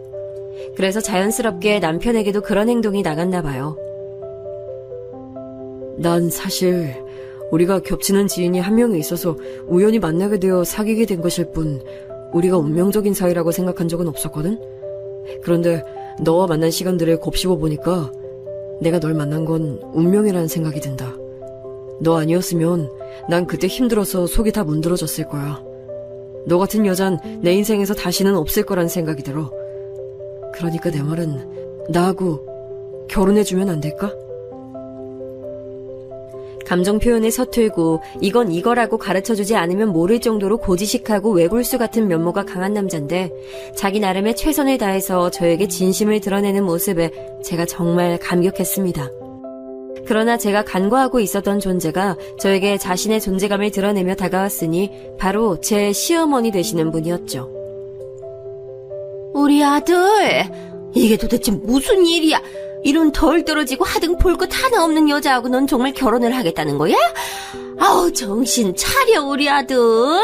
엄만 너를 고작 이런 여자하고 붙여주려고 널 그렇게 잘난 남자로 키운 게 아니야. 인사를 드리러 갔던 자리였어요. 이미 저에 대해 들으시고는 굉장히 탐탁지 않으셨던 모양인지 제가 등장했을 때부터 눈에 힘을 주고 저를 째려보셨고요. 제가 딱히 별 말씀도 안 드린 채로 얌전히 있었건만 먼저 악을 쓰시더라고요. 옆에서 남편은 예상외의 난감한 상황에 이러지도 못하고 저러지도 못하는 모양새로 한숨을 쉬고 있었습니다. 저는 당신의 가슴을 치시며 개탄하시던 시어머니의 모습에 그만 저도 모르게 눈물이 고이고 말았어요. 너무 속상해서 그랬습니다. 그러자 시어머니께서는 저에게 삿대질을 날리시며 코웃음을 치셨죠. 아들, 자, 이것 좀 봐라. 이런 식으로 나오지도 않는 눈물 짜내려고 애쓰는 여자들 있지? 바로 이런 여자들을 경계하고 조심 또 조심해야 되는 거야. 남자한테서 동정표 얻어내서 그걸로 등쳐먹는 여자들이 다 이런 거라니까는. 엄마, 전 이미 이 여자가 내 인생 마지막 여자다 이렇게 속으로 정해놨어요. 결혼하기로 한 결심 절대 가볍게 한 것도 아니고요. 뭐시 어쩌고 저쩌? 네가 보통 가정스러운 것이 아닌 여시한테 단단히 돌렸구나. 인물도 그저 그래, 직장도 그저 그래. 집안 배경은 아예 결혼할 가치도 없는 상대하고 대뜸 결혼을 하겠다니. 아이, 그것도 뱃속에 애가 들어선 것도 아닌데. 그렇다면 네가 홀린 거지. 우리 아들, 제발 엄마 말 듣고 정신 차려. 엄마가 이런 말 하긴 좀 민망하지만 인생에서 이혼을 겪어본 사람이잖니? 딱 보면 백년해로를 할지 안 할지 구분이 돼. 넌 이 여시하고는 절대 무탈하게 살 수가 없어. 엄마가 아버지하고 사이가 안 좋으셨다곤 하지만 두 분이 부부의 연을 맺으셨기에 제가 세상에 태어날 수 있었고, 그래서 저는 엄마와 아버지 사이가 어찌 되었든 간에 늘 두 분께 감사하게 생각하며 살아왔어요. 저도 자식이 감사해야 하는 부모가 되고 싶어요. 그 부모 역할 저는 지금 이 여자랑 하고 싶다고 말씀드리는 거고요. 남편은 몹시 난처한 듯 표정을 지으면서도 다만 할 말은 조목조목 하더라고요. 저는 남편이 자기 의견을 이렇게 똑바로 그리고 길게 이야기하는 것을 이때 처음 봤어요. 연애 기간이 그리 길지도 않았을 뿐더러 남편은 자기가 회사에서 이리 치이고 저리 치이며 일을 하는 사람이기에 퇴근하면 절대 소모적으로 입을 열고 싶지 않다고 했거든요. 그래서 말수 자체도 적은 사람이었건만 이렇게 분명하게 자기 뜻을 고집해줄 줄이야. 놀란 제가 눈물을 훔치며 감동을 받고 있으려니 시어머니의 불타는 시선이 저에게 꽂혔습니다. 우리 아들이 전에 없이 이렇게 구는 걸 보면 정말 결혼하고 싶을 만큼 사랑하긴 한가 봐. 군대 다녀온 이후로 엄마한테 눈 똑바로 뜨고 반박하는 모습을 보는 건 이번이 처음이네, 우리 아들. 그래, 내가 엄마로서 우리 아들이 이렇게나 이 결혼하고 싶다는데 더 이상 대놓고 용 쓰면서 반대하다니 민망해서 그건 안 되겠네.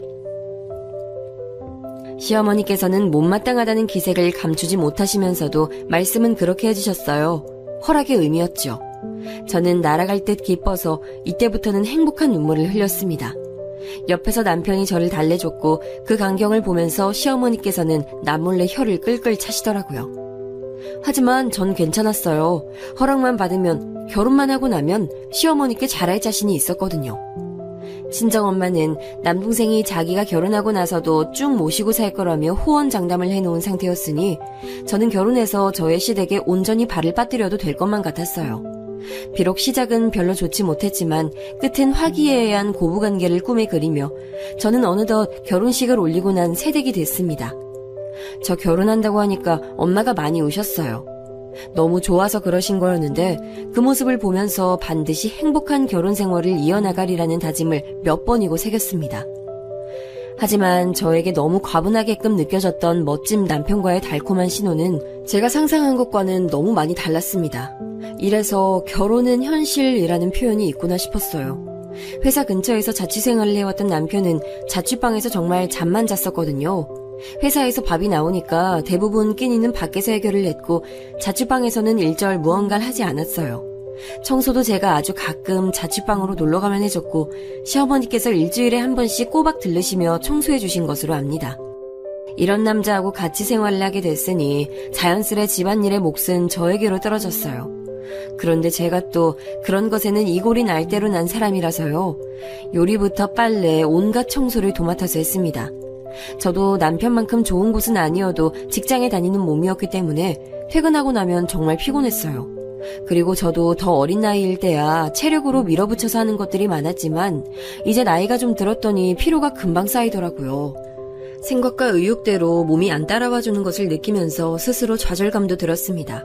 그럴 때마다 저는 제가 스스로를 잘 다잡아야 남편과의 일상에 탈이 안 나는 거라는 생각을 했어요. 왜 그랬던 건지 모르겠네요. 아마 똥차에게 대인 전적이 있기 때문에 벤츠에게 감사하는 마음이 계속 지나치게 남아있어서 그랬던 것일까요? 저는 남편의 밥을 챙겨주면서 동시에 그날 입고 갈 양말이며 넥타이까지 골라놓는 수고를 매일 감수했지만 남편은 저에게 무엇 하나 해주는 게 없었어요. 몇 주 지나니까 그런 신세가 은근히 서운하더라고요. 자기도 주말 같은 땐 요리도 해주고 빨래도 해주면 안 돼? 맨날 나만 도맡아서 하잖아. 이건 좀 불공평한 것 같다는 생각이 조심스럽게 드네. 대신에 내가 너보다 더 많이 버는데 돈은 똑같이 급여해서 각자 비상금만 제하고 다 모으잖아. 그러니까 네가 집안일이든 뭐든 더 도맡아서 하는 건 당연하다고 생각해. 그게 바로 공평한 거지. 자기가 말주변 머리 없고 무뚝뚝한 편이라는 건 내가 진작 알고 있었지만 부부가 돼서 겪어보니까 느낌이 너무 다르다.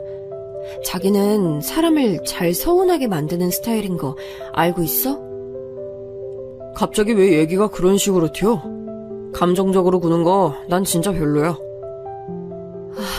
감정적이 안 될 수가 있어야 말이지. 그래 됐어. 말 꺼낸 내가 잘못인 것 같네.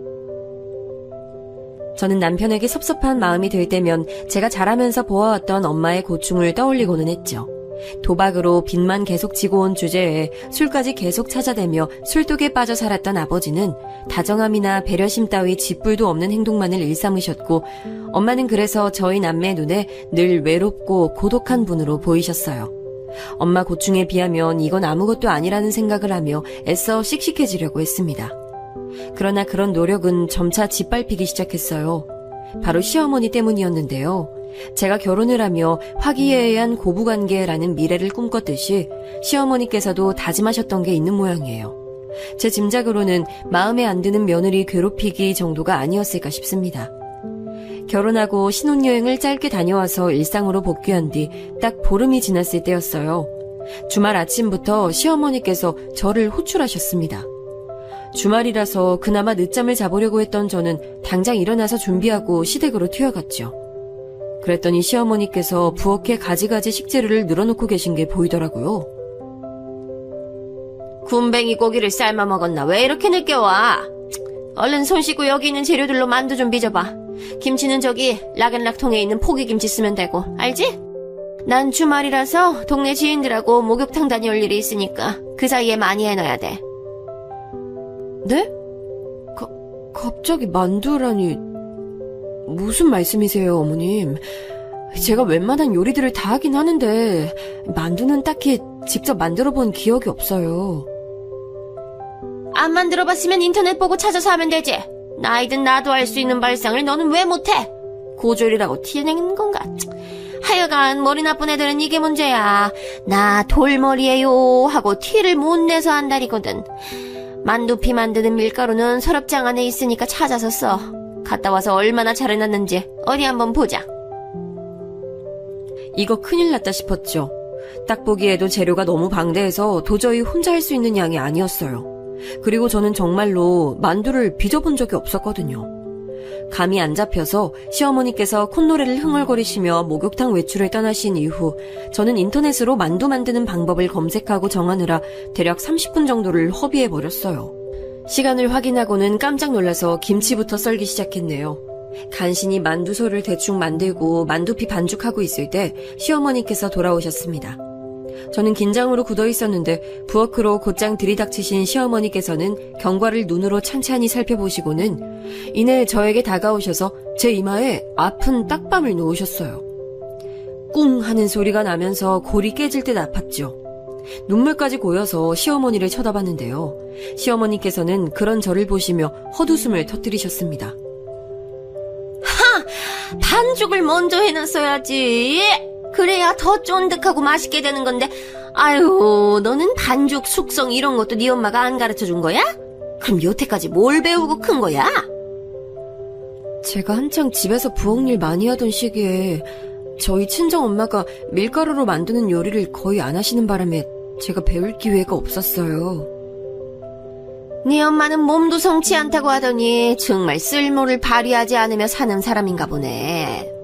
그 딸인 너도 모전 여전인 것 같고. 그 말씀을 듣는데 정말 기가 막히더라고요. 왜 우리나라에는 화병이라는 개념이 있는지 바로 알 것 같았어요. 속에서 천불이 끓어오르는 게 느껴졌거든요. 하지만 이왕 인내하고 견뎌보기로 한 것 그냥 이악 물고 참았습니다. 이까짓 것도 못 참으면 그 오랜 세월 아버지를 참고 사신 엄마를 뵙기 민망한 일이라고 생각했어요. 주말 하루가 다 가도록 저는 시댁 부엌에 갇혀서 내도록 만두를 빚어야 했습니다.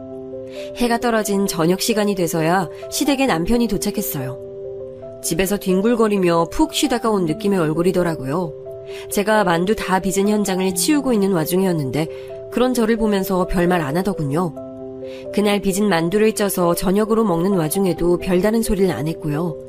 시어머니께서는 남편을 만두 먹으라고 부르신 거였어요. 우리 아들이 만두를 어렸을 때부터 어찌나 좋아했는지 만두 귀신이라고 불렸다니까. 그런데 밖에서 사 먹는 건 집에서 하는 것만큼 맛이 안 나. 정성이 안 들어가서 그런지. 그러니까 에미니가 앞으로 우리 아들을 만두 해 먹어야 된다. 제가요? 오늘은 얼떨결에 하긴 했는데 제가 또 할 수 있을진 모르겠네요. 그리고 요즘 시중에 나오는 만두는 예전 것들과 달리 직접 한 것처럼 맛있어요. 집에 묵은지가 넉넉하게 있으니까 하는 말인데 너 참 눈치 없게 구는구나. 어? 우리 아들 집에서 김치로 만든 손만두가 제일 맛있지? 아유, 많이 먹어. 많이 만들었으니까. 그거 다 제가 만든 건데 시어머니께서 웬 생색을 내시더라고요. 저는 아이도 없건만 저를 다짜고짜 애미라고 칭하시는 것도 마음에 들지 않았으나 구태여 지적하는 게 일만 더 키우게 되는 걸까봐 그냥 뒀습니다. 집으로 돌아가는 길 제가 남편에게 말했어요. 자기 정말 너무하는 거 아니야? 어떻게 아까 어머님 앞에서 날 위한 말 한마디를 안 해줄 수가 있어? 내가 거기서 뭘 어떻게 했어야 한다는 거야? 아니, 너야말로 결혼하고 나면 나와 우리 집 아내에 무조건 헌신할 것처럼 굴더니 그거는 그저 말뿐이었던 거야? 헌신하겠다는 사람 치고는 불만이 너무 빨리 나오네. 남편이 무미건조하게 나오는 것에 저는 왠지 모르게 기세가 수그러들었죠. 저에게 동조를 해주지 않는 남편이나 대놓고 저를 혹사시키려 드시는 시어머니나 이 둘에게는 잘못이 있다는 생각을 처음엔 아예 못 해봤었고 그저 저 자신에게서 문제점을 찾아보려고 했던 듯 싶어요. 그런 생각들이 자꾸 이어져서 그런지 저는 결혼하고 나서 그 이전보다 많은 피로를 느꼈습니다. 출근해서 일을 하려 자리에 앉자마자 꾸벅 존 적도 있었네요. 그런데 점입가경으로 시어머니께서 저에게 안부 묻기를 강요하기 시작하셨어요. 제가 직장인이었기에 전화를 매번 드리긴 곤란했는데 대신 문자를 꼬박 보내드리기로 했어요.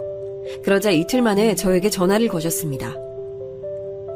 애미야, 내 용 글자만 딸랑 보내놓으면 그걸로 끝이야? 꽃이나 산이나 바다 사진 한 장이라도 없어? 아이, 그런 걸 같이 보내는 센스가 너한텐 발휘하기가 무척 어려운 것이었구나. 넌 그래가지고 사회생활은 어떻게 하니? 넌 네 상사한테도 이러냐? 상사한텐 제가 개인적으로 안부를 여쭐 일이 없어요, 어머님. 일하기만도 바쁜 것인데요. 아이고, 두야. 이런 것까지 내가 가르쳐줘야 한다니. 아우, 역시 하등 잘난 구석 하나 없는 고졸 며느리를 들일 때부터 내가 이럴 줄 예상했지.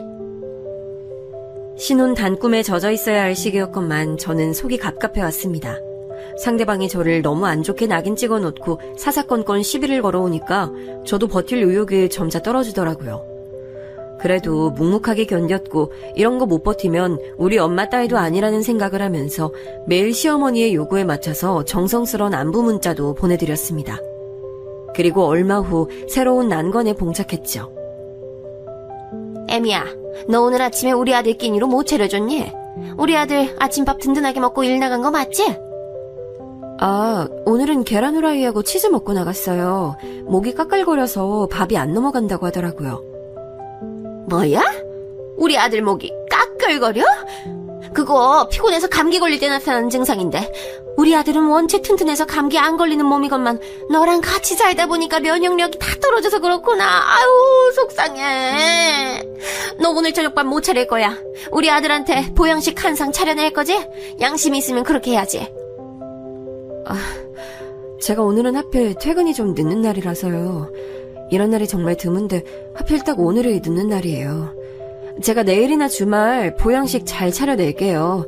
오늘은 집에 볶음밥 얼려놓은 거 있으니까 그걸로 저녁 때우겠습니다. 이런 망할 걸 봤나? 그딴 성의 없는 부실한 밥상을 차리겠다고? 노숙자 무료급식도 그것보단 낫겠네. 시어머니의 잔소리를 하도 들었더니 가만히 있어도 머리가 아파올 지경이었어요. 간신히 통화를 종료하고 화장실로 가서 거울을 보는데 도저히 결혼한 지 얼마 안 된 새댁이라고 하기엔 안 믿길 정도로 안색이 퀭한 사람이 거울 속에서 저를 보고 있더군요. 그 꼴에 스스로가 기가 막혔네요. 남편은 분명 저랑 결혼하기 전에는 집에서 끼니를 안 챙겨 먹는 사람이었어요.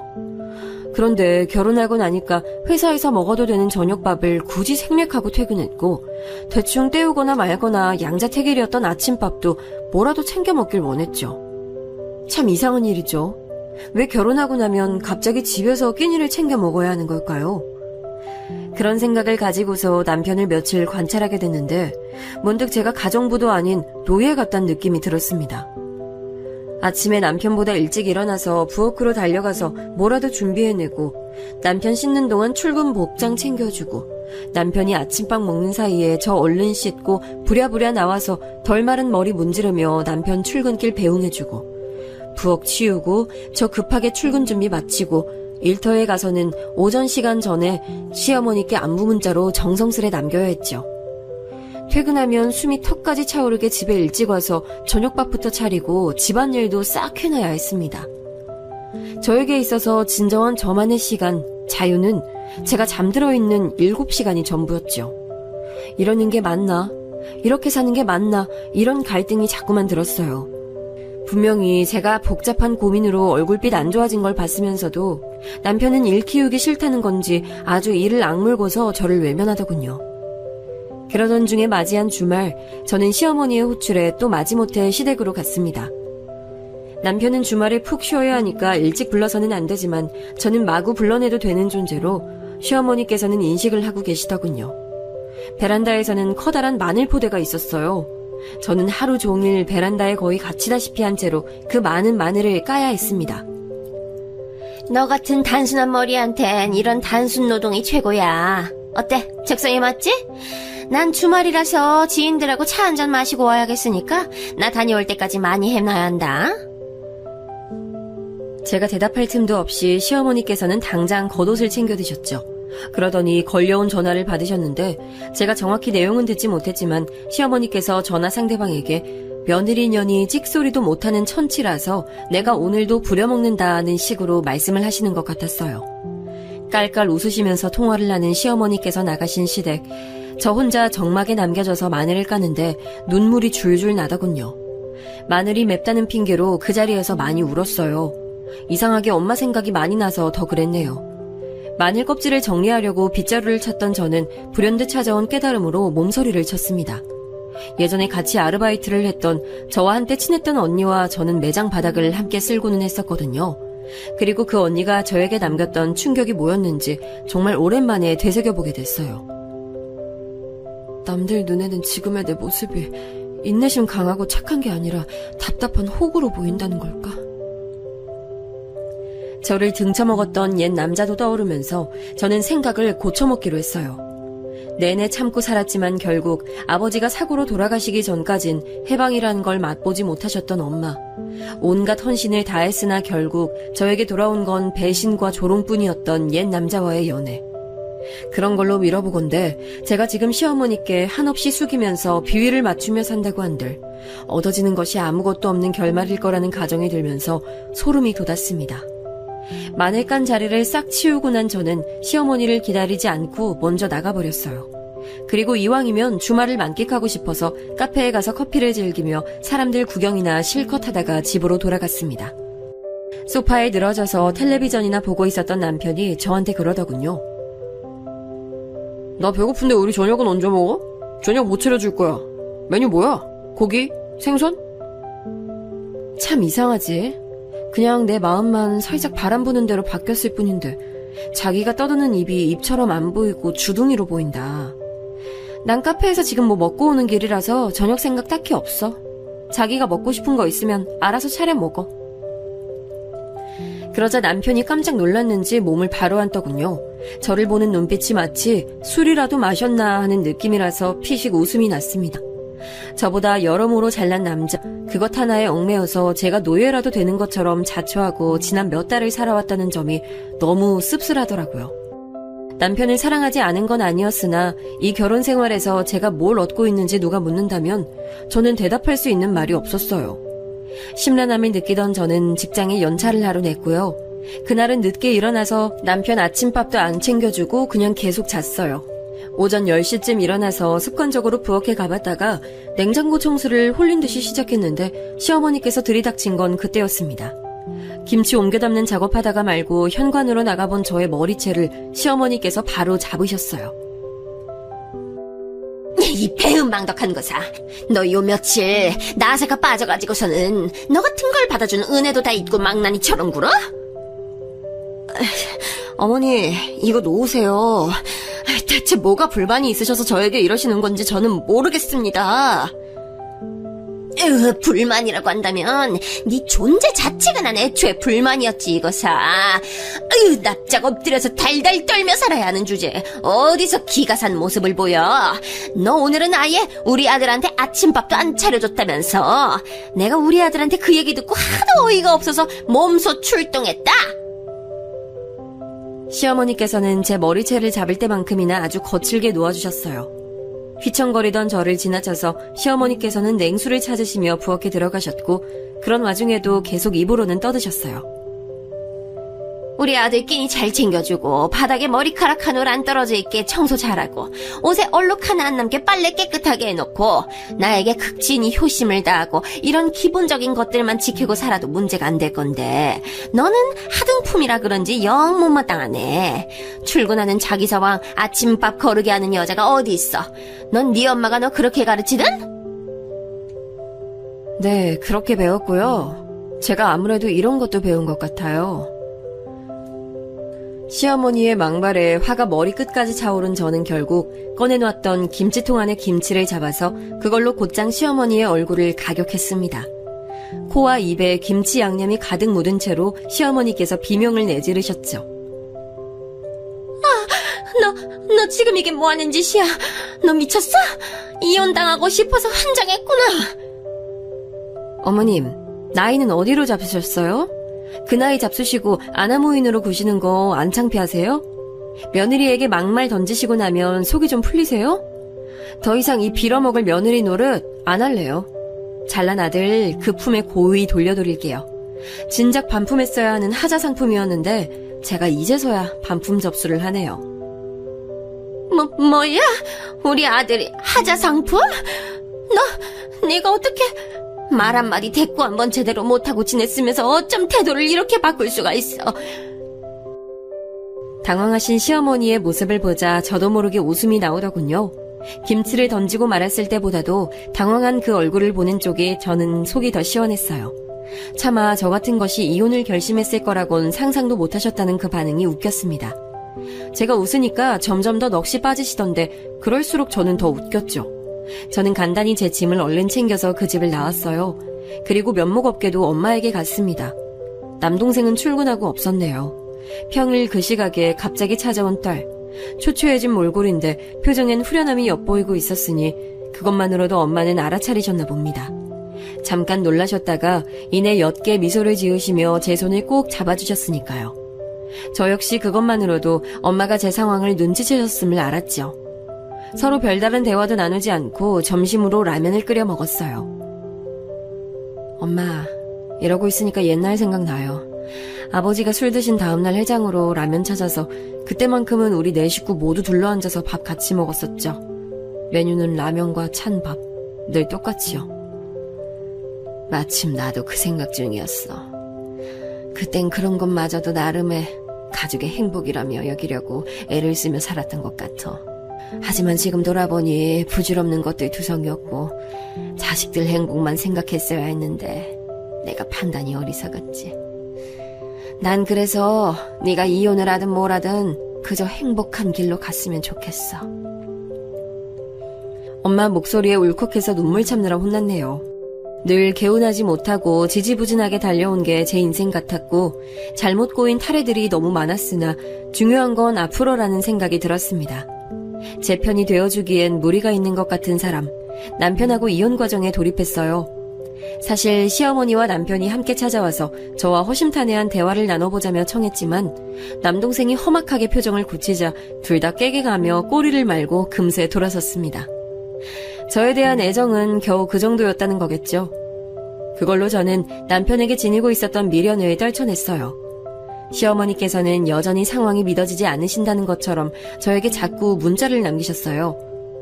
대략 정신 차리고 돌아오라는 내용들이 줄을 이뤘는데 어이가 없어서 답장조차 안 했습니다. 하지만 정신 차리라는 대목만큼은 공감했네요. 앞으론 진짜 정신 똑바로 차리고 제 인생 개척해 나갈 작정이니까요.